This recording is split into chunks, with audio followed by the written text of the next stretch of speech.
Bismillahirrahmanirrahim. Rahman, Rahim olan Allah'ın adıyla.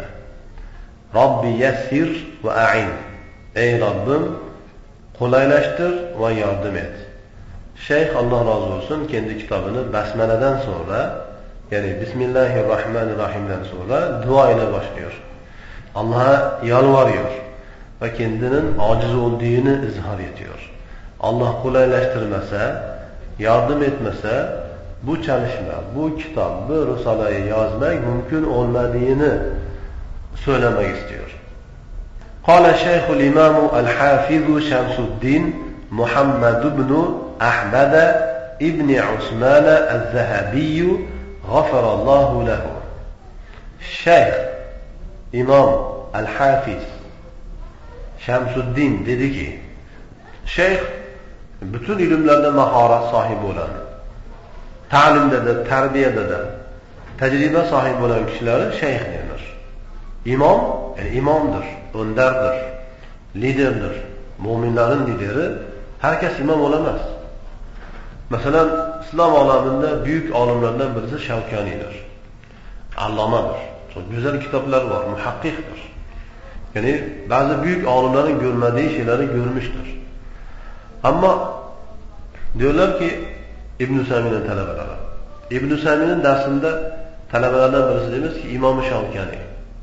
İbn-i Sami demiş ki Şevkani'ye imam demeyin. Allamadır. Allama Şevkani diyebilirsin ama imam diyemezsin. İmam değil o. İmam mesela İmam İbn-i Teymiye gibi, Ahmed bin Hanbel gibi, İmam-ı Şafii gibi, İmam-ı Ebu Hanife gibi, İmam Malik gibi, İmam Bukhari. Yani öyle kişiler imam denir. İmam demek, ümmetin lideri demektir. Ümmete yol gösteren demektir. Demek ki şimdi İmam-ı Zehebi imam deniyorsa, demek o bütün ümmetin lideridir. Sadece Hanefiler, Şafiiler, Hanbeliler, o bu, sadece Ehl-i Sünnet değil. Bütün, kim müminim diyorsa, onun lideridir. İslam alimleri onu imam olarak kabul etmişlerdir. El-Hafiz. Hafiz ne demek? Ezberleyen. Bizim şeyimizde, geleneğimizde hafız ki Kur'an'ı ezberleyip unutan kişiler. Ama muhaddislerde hafız sadece Kur'an değil, bütün hadisleri ezberleyen kişilerdir. Ve unutmayan, hep ezberinde tutan. Şemsuddin, dinin güneşi. Bu ismi kendisi kendine koymamış. Dine çok büyük hizmetler, çalışmalar yaptığı için. Küfür, bid'at, şirkler, hurafaları çok güzel şekilde ve sert şekilde rad ettiği için, inkar ettiği için, insanlara, ümmete hakkı çok güzel, net bir şekilde gösterdiği için alimler ona dinin güneşi diye bu unvanı, güzel bir ismi vermişlerdir. Yani güneşin bu dünyaya nasıl faydası varsa bu alimler dinimiz için güneş gibi olmuşlardır. İsmi Muhammed'dir. Muhammed. Demek ki bazı avamların bir görüşü, itikadı yanlış olduğu ortaya çıkıyor. Diyorlar ki biz çocuklarımıza Muhammed diye isim koyuyoruz ama Mehmet diyoruz. Muhammed demiyoruz. Niye? Saygısızlık olur. Binlerce alimler geçmiş, imamlar geçmiş İslam'da. Hepsi Muhammed, Muhammed, Muhammed. İmam Bukhari Muhammed, İmam Şafii Muhammed, Ebu Hanife'nin talebesi Muhammed. Ne ola hepsi saygısızlık mı yaptı şimdi? Yanlış. Muhammed demesi lazım. Mehmet, Mehmet. Onlar hepsi yanlış onlar. Muhammed. İbn-i Ahmed. Babasının ismi Ahmed'dir. Dedesinin ismi de Osman'dır. Ez-Zehebi. Zehebi ne demek? Zeheb Arapçada altın demektir. Şeyhin babası altın işiyle uğraşıyordu. Kuyumcuydu. O yüzden onlara Zehebi diyorlar. O yüzden şeyh tarafından altın işiyle uğraşıyordu, kuyumculuk. Eskiden alimler öyleydi yani. Milletten tame etmiyorlardı, milletten beklemiyorlardı. Yalnız Allah'tan bekliyorlardı, yalnız Allah'tan isterlerdi. Mahluka zerre kadar ihtiyacı yoktu. Çok müstahni eski şeyhler, büyük alimler. O yüzden böyle kendi meslekleri olurdu. Zehebi altın işiyle uğraşırdı. O yüzden Zehebi diyorlar. Ve alimler diyor ki bu nispeti diyor, kendisine çok uygun olmuş diyor. Kendisi de gerçekten altın gibi diyor. Altın gibi bir insandır. Mesela kendisi diyor, yani ilmi muhofazasini kuchli bo'ldiyi haqida. Agar qiyomat kunida mahsharda Alloh subhanahu va taolo payg'ambarimiz alayhisalom zamonidan, ya'ni islom olamida benim zamonima qadargacha bütün olimlarin bilgisini benden so'rsalar, tek so'ylardi. Bu olim nerede doğdu, ne zaman öldü? Kimde okudu, kimi okuttu? Görüşü nasıl? Hangi mezhepte? Hangi görüşte? Etikadi nasıl? Yani Ahl-i Sünnet mi, Nurciye mi, Mu'tezile mi? Kaç tane şeyhler var? Şeyhleri kimler? Şeyhlerin ilmi nasıl? Hepsini tek söylerim diyor. Böyle kolay değil bu. Çok büyük muhaddis, mufassir, müştehid, mufti, muhakkik ve muarrih, tarihçi alimdir. Gafirallahu lehu, Allah onu mağfiret etsin. Bak bu böyle büyük alimler konuşuluyor, Allah mağfiret etsin diyoruz. Yani bu da ne? Gerçek yol, hakiki yol budur. Şimdi birisi büyük alim diye onun ismi geçtiği zaman o bize yardım etsin demek. Ya bu şirk bunlar. Biz onların hakkını gafirallahu lehu dememiz lazım. Allah onu bağışlasın dememiz lazım. Mağfiret etsin dememiz lazım. Budur İslam. Böyle büyük alimlere böyle söyleniyorsa demek bizim gibi insanlara nasıl olur? Ya da bizim zamanda şeyhlere ne demek lazım? Bizim zamanda şeyhlere Allah onu mağfiret etsin dersen seni sağlam bırakmazlar. Nasıl bizim şeyhimize sen bunu söylüyorsun diye. Ya senin şeyhinden büyük şeyhler geçmiş İslam'da. İmamlar, onların hakkında Allah onu mağfiret etsin, Allah onu affetsin diyoruz ya. Ebu Hanife hakkında öyle diyoruz. Allah onu affetsin diyoruz, mağfiret etsin diyoruz. Ne o? Kötü mü bu? Kur'an'da geliyor bu. Rabbena gfir lana ve li ihvaninellezine sabakuna bil iman. Kur'an öğretiyor bunu bize. Kur'an diyor ki Ensarlardan sonra, muhacirlerden sonra gelenler, ey Rabbimiz bizi bağışla ve bizden önce imanda geçenleri bağışla diye dua ederler diyor, övüyor. Demek Allah'ın övdüğü kullarından olmamız için biz geçmiş bütün ulamalar hakkında mağfiret istememiz lazım. Allah onları bağışla dememiz lazım. Onların kabirlerinin yanından geçtiğimiz zaman da Allah'ın mağfirler, Allah onları bağışla dememiz lazım. Onların kabrinden istemek, onların ruhaniyetinden istemek, hepsi şirk bunlar. Elhamdülillahi alel imani bihi ve bi kutubihi ve rusulihi ve melaiketihi ve akdarihi. Allah'a hamdler olsun diyor. Allah'a bütün övgüler olsun ki ona iman nimetini verdiği için. Ona inanmak nimetini verdi. En büyük nimet budur. Bu kadar insanlar var. İmansız. Başka nimetlerin ne değeri var ki iman yoksa? Cehennemde ebediyen odun olurlar. O yüzden şeyh diyor ki Allah'a iman etmeyi nasip ettiği için, bu nimeti verdiği için Allah'a hamdler olsun. Ve bi kütübihi, Allah'ın kitaplarına iman etmek. Sadece Allah'a iman yetmez. Allah'ın kitaplarına, bütün kitaplarına, sadece Kur'an değil, İncil, Tevrat, Zabur, bütün kitaplara iman etmek lazım. Bu Allah'ın büyük nimetidir. Onun için de Allah'a hamdler olsun. Bu da yetmez. Ve rusulihi, Allah'ın bütün peygamberlerine iman. Bu da büyük bir nimettir. Bazı peygamberlere inansa, bazı peygamberlere inanmasa kafirdir o. Kim olsa olsun. Ve melaiketihi, ve Allah'ın meleklerine iman etmeyi nasip ettiği için. Yani Allah'ın bütün meleklerine iman etmek, yani severek ve bütün şartlarıyla. Bu büyük nimettir. Ama meleklere inanmayanlar, imandan mahrum olan Allah'a inansın, kitaplara inansın, bütün peygamberlere inansın, kafirdir o. Ya da melekler hakkında, meleklerde olmayan sıfatları söyleyenler, melekler günahkardır, günah işlemiştir diyenler kafirdir onlar. O da yetmez. Ve akdarihi,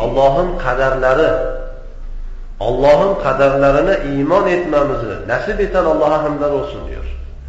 Yani bunlar hepsine inansa, Allah'ın kaderine inanmasa o kafirdir o. Kafir mutlak bir kafirdir. Nasıl Allah'ın kaderine inanmaz? Muminim diyen bir insan. Bak İmam-ı Zahabi kitabın başından yani şeyini gösteriyor. Ve sallallahu ala nebiyyina ve Peygamberimiz Aleyhisselam'a Allah'ın salatı olsun. Ve Muhammed Aleyhisselam'a ve alihi ve onun aline ve ansarihi ve onun ansarlarına. Bak yeni bir üslup kullandı. Muhammed Aleyhisselam'ın ansarları diyor. Eğer ashabihi dese onun sahabeleri olurdu. Sadece sahabeler olurdu. Ama başka insanlar anlaşılmazdı. Ama onun ansarları dedi mi Peygamberimiz Aleyhisselam zamanından kıyamete kadar kim Muhammed Aleyhisselam'a yardımcı olmaya çalışsa o ansardır. Ve ansarihi Peygamberimiz sallallahu aleyhi ve sellem'in ansarlarına. Böylece kim onun Peygamberimiz Aleyhisselam'ın sünnetine, hadisine yardımcı oluyorsa onlar için şeyh dua ediyor. Salaten daimeten, devamlı salat. Bir defa değil, iki defa değil, 100 defa, 1000 defa, milyon defa değil, daimi, devam etsin. Tehilluna daral karar fi civarihi ve sadece böyle devamlı olan salat değil, şöyle bir salat ki tehilluna bizi yerleştirecek daral karar bahçesine, yani cennete, bizi cennete götüren, cennete gitmemize vesile olan bir salat göndersin Allah Teala. Bu ne demek? Bak şöyle bir salat ki Allah kabul eden diyor. Kabul etsin salatımızı diyor. Allah kabul ettikten sonra seni cennetine koyacak değil mi? Sadece salat söyle, sadece zikir et, dua et, Allah kabul etmese, onun bir asarı olmasa, etkisi olmasa ne faydası var ki onun? Allah yüz çevirmişse, rad etmişse. Ama şöyle diyor ki bizi cennete götüren bir salat diyor. Yani kabul olmuş diyor. Fi civarihi, yani onun yakınında diyor. Cennette de en yüksek derecelerini istiyor. Ona yakın olarak, komşu, civarında, komşu olarak diyor. Hâze kitabun nâfi'un fi ma'rifetil kebâiri icmâlen ve tefsilen. Bu çok manfaatli bir kitaptır. Çok faydalı bir kitaptır. Büyük günahları tanımak konusunda. İcmali ve tefsili itibardan. Mesela hem muhtasar, başka kitaplara göre muhtasar ve bazı yerlerini biraz tefsil etmiştir şeyh. Razzakanallahu istinabaha bi rahmetihi. Allah Subhanahu ve Teala bu büyük günahlardan istinab etmemizi bize rızklandırsın. Yani Allah Teala bize hidayet versin, tevfik versin ki biz bu büyük günahlardan istinab edelim, sakınalım, uzak duralım, uzaklaşalım. Bunu Allah Teala bize rızk versin diyor, rızklandırsın diyor. Bir rahmetihi, rahmetinin vesilesiyle diyor, rahmetiyle diyor. Allah bize merhamet etsin ve bu merhamet sıfatıyla ve bu sıfatının vesilesiyle biz bu günahlardan, büyük günahlardan uzak duralım diyor. Allahu Teala, Allah Subhanahu ve Teala şöyle dedi. Nisa suresi 31. ayet. İn tectenibu kebaire ma tunhavne anhu. Eğer siz nahi edildiğiniz günahların büyüklerinden sakınırsanız nukeffir ankum seyyiatikum, sizin küçük günahlarınızı affederiz, bağışlarız, keffaret ederiz ve nudkhilkum mudkhalan kerime ve sizi güzel bir yere, yani cennete dahil ederiz. Şimdi bu Allah Teala'nın büyük bir vaadi oluyor. Kullar için diyor ki siz büyük günahlardan sakının diyor, küçük günahlarınızı ben bağışlarım diyor. Ve cennetine koyacağım diyor. Cennetine dahil ederim diyor. Çünkü Allah Teala biliyor kulları günahkardır, acizdir, zayıftır. Yani Allah'ın istediği gibi yapamazlar. O yüzden diyor büyüklerden sakın diyor. Demek ki biz büyük günahla küçük günahı tanımamız lazım. Allah'ın bu vaadine nail olmak için büyük günahlardan sakınalım ki kurtulalım dünya ahirette. فَقَدْ تَكَفَّلَ اللّٰهُ سُبْحَانَهُ وَتَعَالَى بِهَذَا النَّسِّ Allah Subhanahu ve Teala bu delille, bu ayetle kendi kefaletini aldı. Kendi kefil oluyor. Ben kefilim diyor. Garanti vereceğim diyor. لِمَنْ اِجْتَنَبَ الْكَبَائِرِ Büyük günahlardan sakınan kişiler için. Büyük günahlardan uzak duran kişi için kefil oluyor. Neyin konusunda? بِاَنْ يَدْخُلَهُ الْجَنَّةِ O kişi cennete girmesi hakkında. Büyük günahlardan sakınan kişi cennete girmesi, cennete dahil olması hakkında Allah Subhanahu ve Teala bu ayetle, bu nesle, bu delille kefil oluyor. Allah'ın sözü oluyor. Allah söz veriyor. Ve kâle Teala Allah Teala Şura suresi 37. 38. ayetlerde dedi ki: وَالَّذ۪ينَ اجْتَنِبُونَ كَبَائِرَ الْاِثْمِ وَالْفَوَاحِشِ Günahların büyüklerinden, büyük günahlardan ve fuhuşlardan içtinab eden, uzak duran kişiler. Burada Allah Teala kendi seven kullarını zikrediyor. Onların sıfatlarını. Onlar birinciden büyük günahlardan ve fuhuşatlardan uzak durarlar. İçtinab ederler, sakınırlar. وَاِذَا مَا غَضِبُوا هُمْ يَغْفِرُونَ Ve gazaplandığı zaman, sinirlendiği zaman onlar bağışlarlar. Yani onlar gazaplanır, sinirlenir. Onlar da insan. Yani her bir insanda gazaplanmak, sinirlenmek sıfatı, garizesi var. Yani kimse o sıfattan, garizeden hali değildir. Herkes de var. Ama Allah'ın sevdiği kullar gazaplandığı, sinirlendiği zaman affediyorlar. Bağışlıyorlar. Demek Allah'ın sevdiği kullar onca büyük günahlardan sakınmalı, uzak durmalıdır. Bu ayetten de belli oluyor ki biz büyük günahları tanımamız lazım. Ta ki Allah'ın sevdiği kullarına olalım.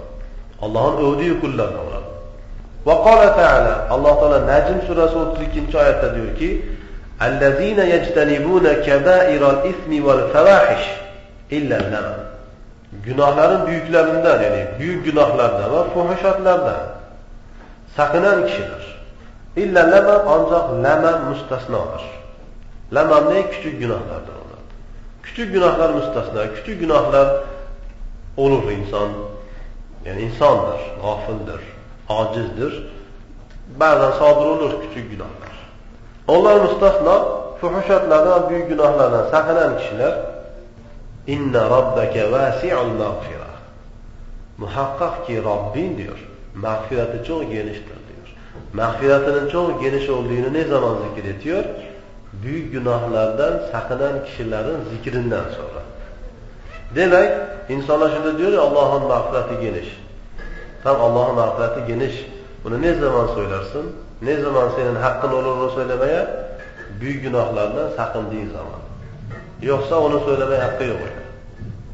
Büyük günahlar işle, şirk yap, küfür yap, tuğyan et, bütün günahları işle, hatta haberleri takip et, yeni günah çıktı mı onu da işleyelim, yeni modası var mı, Avrupa'dan yeni gelen var mı, takip et, sonra de Allah'ın mağfireti gelir. Böyle olmaz. Ve kâlen nebiyyü sallallahu aleyhi ve sellem ve Peygamberimiz sallallahu aleyhi ve sellem sahih hadiste söyleniyor. Es-salavatul hamsu 5 namazlar, farz namazlar. Vel cum'atu ila'l cum'ati ve cuma sonraki cumaya kadar. Keffaratun lima beynehunne kendi aralarındaki günahlara keffarattır diyor. Bak, günlük günahlar ve haftalık günahlar. Hepsi için bu namazlar keffarat oluyor. مَا لَمْ تُغْشَ الْكَبَائِرُ Madem ki büyük günahlar karışmasa diyor. Ama büyük günahlar karıştı mı namaz onları silemez diyor. Namaz çok büyük ibadet. Küçük günahları siliyor ama büyük günahları silemez. Demek ki bir insan büyük günahlardan korundu mu Allah Teala neye onu affediyor? Çünkü namaz yıkıyor zaten. Namaz gibi başka güzel ameller küçük günahları siliyor zaten. Siliniyor. Allah'ın huzurunda tertemiz olarak kalkıyor. Allah'ın huzuruna tertemiz olarak gidiyor. Ama büyük günahlar bak namazımızı da zedeliyor, cümlemize de zarar oluyor. Bütün ibadetimize, hac, umre, oruç hepsine zararı var. فَتَعَيَّنَ عَلَيْنَا الْفَحْصُ عَنِ الْكَبَائِرِ مَا هِيَ.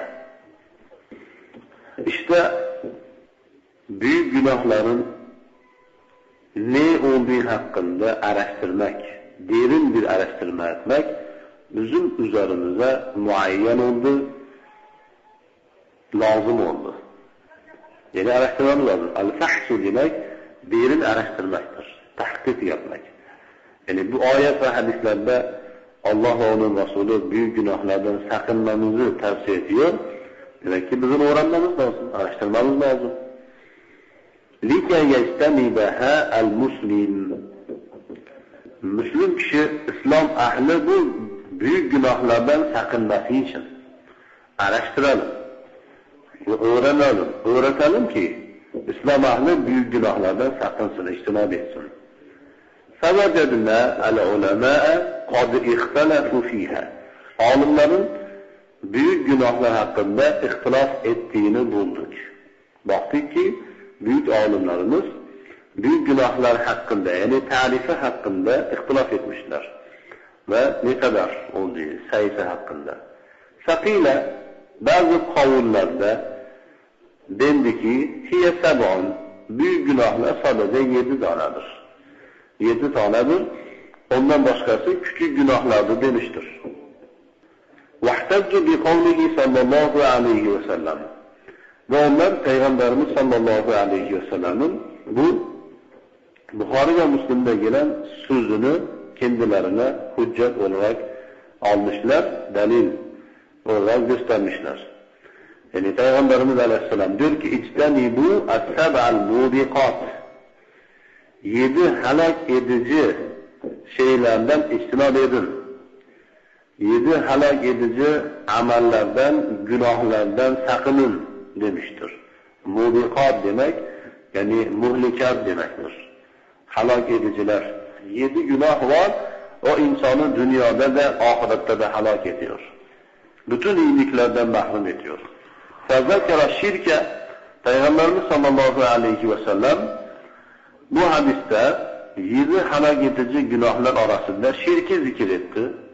Allah'a ortak koşmak. Ve sihre, büyücülüğü zikretti.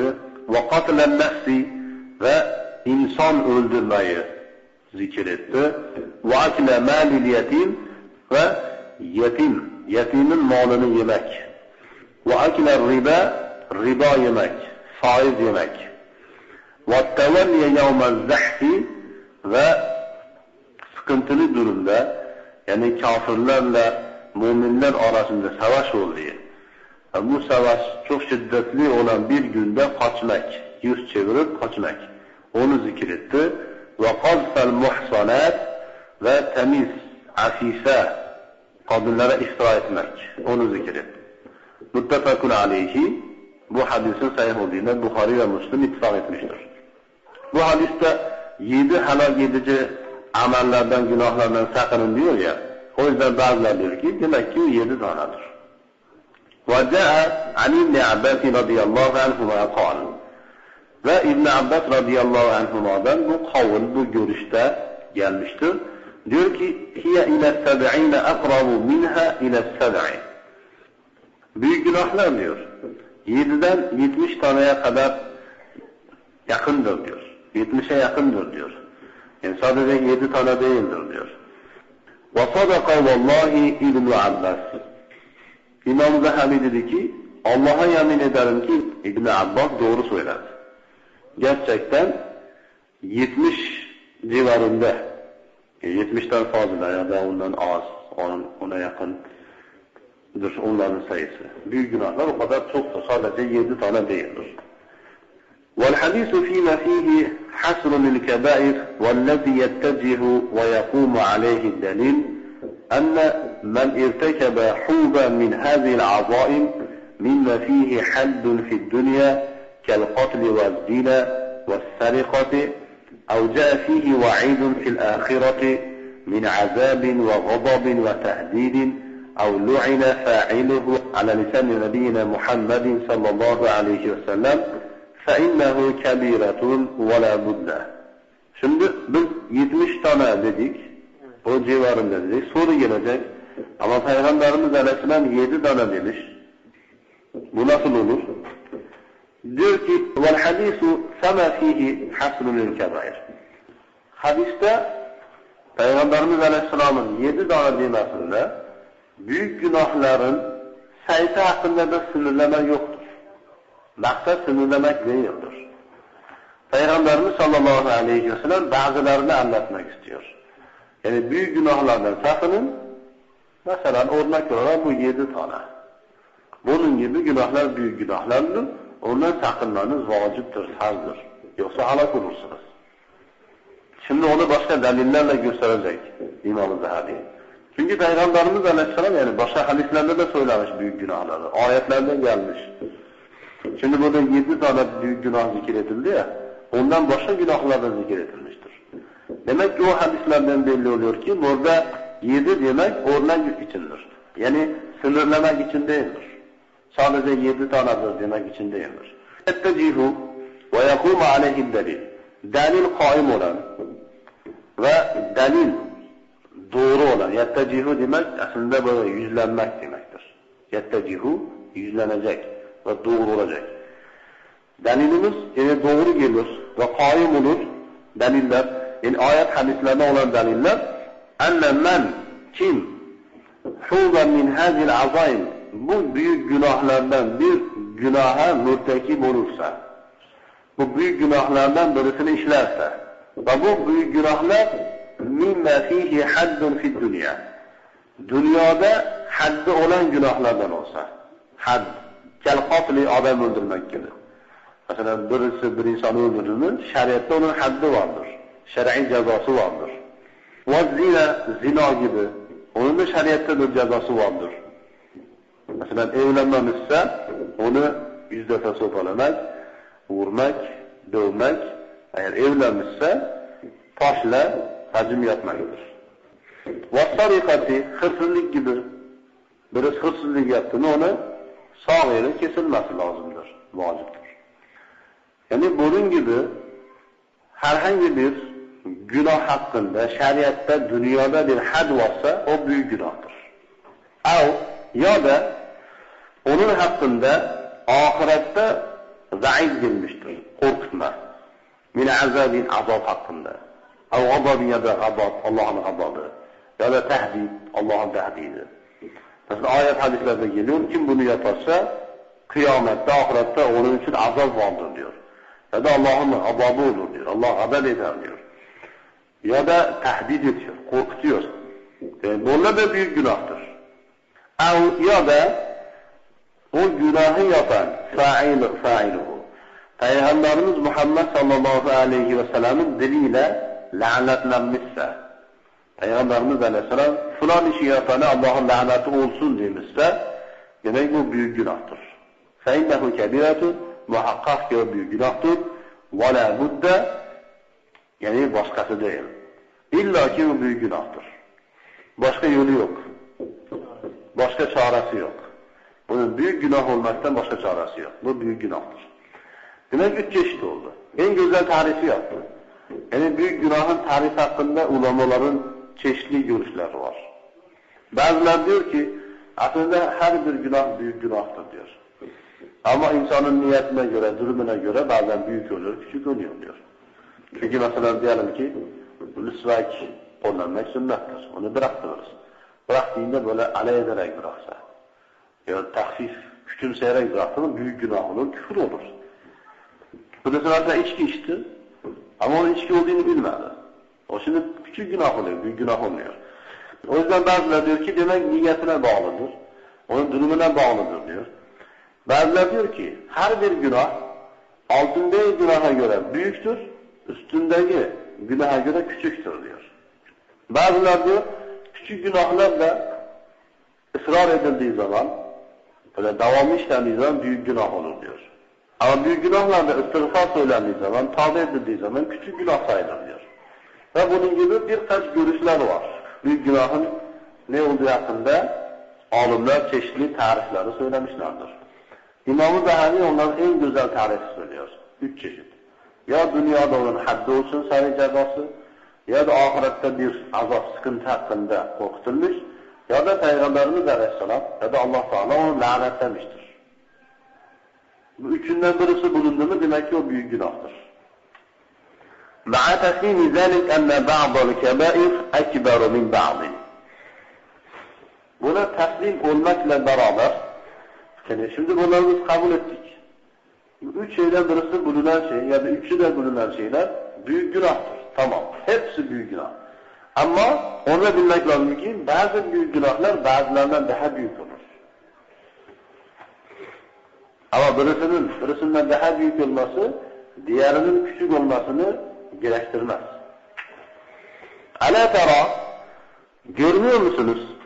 Ennehu sallallahu aleyhi ve sellem adde şirke billahi minel kebair. Allah'a ortak koşmayı Peygamberimiz sallallahu aleyhi ve sellem büyük günahlardan saymıştır. Görmüyor musunuz bunu? Ma'a enne murtekibahu muhalledun finnar ve la yughfaru lehu abadan. Ama bu şirk amelini işleyen kişi cehennemde ebedi kalanlardandır ve ebeden onun için bağışlanmaz. Başka günahlar öyle değildir. Hırsızlık, zina, adam öldürmek. Onu yapanlar cehennemde ebedi kalmıyor. Ama Allah'a ortak koşanlar cehennemde ebedi kalıyor. Allah Teala onları hiçbir zaman bağışlamıyor. Ama başka günahları bağışlıyor. Ama şirk de büyük günah sayıldı. Demek ki büyük günahlar birbirinden büyük olabilir. Birbirinden tehlikeli olabilir. Allah Teala, Allah Subhanahu ve Teala Nisa suresi 48. ve 116. ayette şöyle dedi. İnna Allah la yaghfiru en yushraka bihi. Muhakkak ki Allah Subhanahu ve Teala Allah'a ortak koşulmasını bağışlamaz. Ve yaghfiru ma dune zalik limen yasha. Ve istediği kişiler için ondan başkalarını bağışlar. Yani şirkten başka bütün günahları Allah Subhanahu ve Teala bağışlar ama şirki bağışlamaz. Ve kâle Teala ve Allah Teala Maide suresi 72. ayette şöyle diyor. İnnehu men yüşrik billahi. Muhakkak ki kim Allah'a ortak koşarsa fekad harramallahu aleyhi'l cennet. Muhakkak ki Allah Subhanahu ve Teala bu kişi için cenneti haram etmiştir. Allah'a ortak koşan kişilere cennet haram oluyor. Cennetin yüzünü görmesinler, kokusunu bulamazlar. وَلَا بُدَّ مِنَ الْجَمْعِ بَيْنَ النُّسُوسِ. Şimdi bu delilleri toplamak, bu deliller arasında cem yapmak lazım olur. Yani bazı deliller büyük günahların 7 tane olduğunu gösteriyor, bazıları 70 tane, bazıları ondan da çok fazla olduğunu gösteriyor. Şimdi tabii ki İslam'da, Kur'an-ı Hadis'te imkan olduğu kadar bütün delilleri toplamak ve hepsine amel etmek lazımdır. Ama cem etmenin imkanı olmasa o zaman birisini bırakıp birisine amel etmek lazımdır. Kâle Nebi sallallahu aleyhi ve sellem Ana unabbiukum bi ekberil kebair. Peygamberimiz sallallahu aleyhi ve sellem sahabalara dedi ki agah olun, dikkat edin. Size büyük günahların en büyüğü hakkında haber vereyim mi? Diyor. Kâlu bela ya Resulallah. Kâleha selâsen Peygamberimiz sallallahu aleyhi ve sellem bu sureyi 3 defa söyledi. Kâlu sahabeler de dedi ki bela ya Resulallah. Ya Resulallah evet dediler. Haber verin dedi. Ama Peygamberimiz aleyhisselam sahabeler evet dedikten sonra ala unabbiukum bi ekberil kebair. Büyük günahların en büyüğü hakkında size haber vereyim mi dedi. Sahabeler evet ya Resulallah dedikten sonra 3. defa dedi ki size büyük günahların en büyüğü hakkında haber vereyim mi dedi. Sahabeler evet dediler. Peygamberimiz aleyhisselam niye tekrar söylüyor bunu? Sahabelerin fikrini cem etmek için. Mesela insan böyle oturduğu zaman fikri dağınık olur. Bir insanın fikri dağınık olduğu zaman bir şey anlattığını tam anlamaz ya da unutur. Peygamberimiz aleyhisselam İslam'da en önemli konuları en önemli bilgileri anlatmak istiyor sahabeler. O yüzden onların dikkatini kendine çekmeye çalışıyor ve onların fikrini toplamaya çalışıyor. Dikkat edin. Kâle al-işrâku billahi. Dedi ki Allah'a ortak koşmaktır. Büyük günahların en büyüğü. Bak burada sadece büyük günahlar değil, büyük günahların en büyükleri hakkında konuşuluyor. Allah'a ortak koşmaktır. Ve ikincisi hukukul valideyn, anne babaya hak olmak, anne babaya eziyet vermektir. Yani şirki biliyoruz, Allah'a ortak koşmak, onun çeşitlerini biliyoruz. Ama Allah'a ortak koşmaktan sonra Peygamberimiz Aleyhisselam anne babaya eziyet vermeyi söylüyor. Demek ki anne babanın hakkı Allah'ın hakkından sonra geliyor. Yani şimdiki zamanda böyle İslam ahlinin ihmal ettiği konulardan birisidir bu. Ve burada demiyor ki el-valideyni el-muslimeyni demiyor. Müslim olan anne baba demiyor.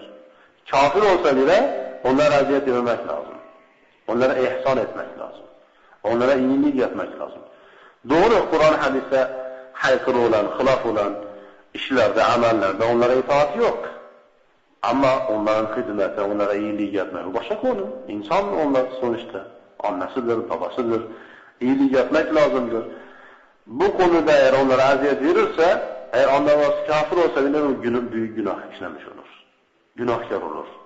Allah-u Teala'nın gazabına uğrar, lanetine uğrar. Anne babaya eziyet vermek. Sonra şimdi insanlar çoğu anne babaya eziyet vermeyi nasıl anlıyorlar? Anne babasını o kadar çektiriyor, anne babası sabrediyor. En sonunda sabrı bitiyor, dayanamıyor, diyor ki hak ettim seni. Mesela verdiğim süte razı değilim. Ya da sana verdiğim emeğe razı değilim. Allah'ın laneti olsun sana, lanet olsun sana. Yani görmek istemiyorum, git defol dese sonra hak olmuş sayıyorlar. Ama Kur'an ne diyor? وَلَا تَقُلْ لَهُمَا اُفٌّ. Onlara uf deme diyor Allah Teala. Birazcık eziyet verdi mi bu? Günahtır bu. Yani anne babaya eziyet vermek, yani belli, eziyet vermek belli. İlla ki soğuması ya da lanet etmesi, beddua etmesi lazım değildir. O en kötüsüdür. En kötüsü. Ama anne babaya eziyet vermek, en küçüğü de eziyet vermektir, büyük günahtır. Eziyet verilmek lazım. Bazı insanlar Allah için eziyet veriyorlar. En büyük günahlardan burada. En büyük yanlışlardan.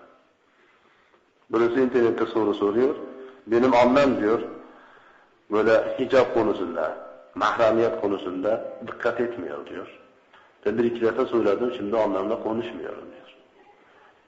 Dedim ki Allah razı olsun, sen davet yapıyorsun. Davetçilik çok güzel ama üslup yanlış. Yöntem yanlış. Niye anneyle konuşmuyorsun şimdi? Tamam senin görevin anne babaya illa hidayet vermek değil ki, davet etmek. Davet et ama güzel konuş. İbrahim Aleyhisselam'ın babası kafirdi, müşrikti. Put yapıyordu, put. Ama Allah Teala dedi ki, güzel konuş, iyi konuş dedi. İhsan et dedi. وَكَانَ مُتَّكِئًا فَجَلَسَ. Peygamberimiz sallallahu aleyhi ve sellem bu iki büyük günahları söylediği zaman böyle yaslanmış durumdaydı. Muttakiyen, yaslanmış durumda. Yaslanmış mı diyorlar? Yaslanmış durumdaydı. Feccelese böyle doğrulanıp oturdu. Böyle düzgün oturdu. Demek ki bazen şeyhler, ustadlar, Kur'an hadisten konuşan kişiler, mesela bir sebepten dolayı böyle yaslanarak söylese olur. Hep değil. Sabahtan akşama kadar yaslanarak ders verirse, konuşsa, nasihat etse o yanlış. Ama bazen yaslanarak söylese olur demek ki. Peygamberimiz Aleyhisselam en büyük günahları anlatıyor ve yaslanarak söylüyor. Ve şimdi böyle doğrulandı ve oturdu. Kal dedi ki, Ala ve kavlu zur. Dikkat edin, yalansız. Zur demek yalan demektir. Yalansız da büyük günahtır diyor. فَمَا زَالَ يُكَرِّرُهَا. Peygamberimiz sallallahu aleyhi ve sellem dikkat edin, yalansız diye tekrar söylemeye başladı. Hatta ki biz dedik ki leytehu sekete. Kaş Peygamberimiz Aleyhisselam sükut etse. Peygamberimiz Aleyhisselam süsseydi diye sahabeler temenni etmeye başladılar. Muttefakun aleyhi, bu hadisin sahih olduğuna Buhari ve Müslim ittifak etmiştir. Şimdi Peygamberimiz Aleyhisselam şirk ve anne babaya aziyet vermek konusunda yaslanmak söyledi. Yalan söz konusuna gelince böyle doğru oturdu ve böyle ihtimamla söylüyor. Tekrar söylüyor. Peygamberimiz Aleyhisselam'ın bu davranışı yalan sözün şirkten de büyük olduğunu göstermez. Ama böyle zahiren baktığın zaman yalan söz, yalan konuşmak, yalan davranışlar hepsi yani şirkten de büyük olduğunu gösterir zahiren. Ama Peygamberimiz Aleyhisselam eğer bu ondan da büyük olduğunu göstermezse niye böyle yaptı? Ümmeti bu konuda gaflete düşeceğinden korktu. Peygamberimiz Aleyhisselam eski ümmetin durumundan gördü ki, tecrübe hasıl etti ve Allah Subhanahu ve Taala'dan gelen ilimlerle, gaybı bilmiyor Peygamberimiz Aleyhisselam, tecrübeden oluşan ilim ve Kur'an-ı Hadis'ten oluşan ilimden bildi ki, ümmet bu yalan konusunda çok gaflete düşecek ve önemsemeyecek. Rahat konuşur böyle. Yalan konuşur, yalan söyler, yalan davranışlar, yalan muameleler. Peygamberimiz Aleyhisselam ümmet korksun. Bunun ne kadar büyük günah olduğunu bilsin. Şirk ve anlamaya aziyetten sonra geldiğini. Peygamberimiz Aleyhisselam ne kadar önem verdiğini. İslamlar söylüyordu. O böyle doğrulara oturdu ve tekrar söylüyor ve Peygamberimiz Aleyhisselam bunu böyle sahtekarlık yapmıyor. Sinirleniyor, kızıyor, gazaplanıyor. Mübarek yüzü kırmızı oluyor. Kıpkırmızı oluyor, tekrar söylüyor. Hatta sahabeler dedi ki, ya susseydi ya Peygamberimiz Aleyhisselam diyor. Sahabelerin susseydi demesinde niçin? Peygamberimiz Aleyhisselam'ın sözünden, konuşmasından, nasihatinden, bıktığından değil. Kim Peygamberimiz Aleyhisselam'ın sözünden bıksa kafir olur. Sahabeler Peygamberimiz Aleyhisselam'ı çok seviyorlardı. Peygamberimiz Aleyhisselam ile tekrar söyledikçe sinirlendiği için, morali bozulduğu için Peygamberimize aziyet oluyor. Sahabeler Peygamberimize aziyet olmasın diye. Ya Resulallah biz anladık. Sizin ne demek istediğinizi anladık. Tamam. Yetişti bize. Yani bizden yalan sadır olması mümkün değil bundan sonra. O yüzden size aziyet olmasın diye sahabeler temenni ettiler ki keşke Peygamberimiz Aleyhisselam sussa diye. O yüzden böyle şey yaptılar.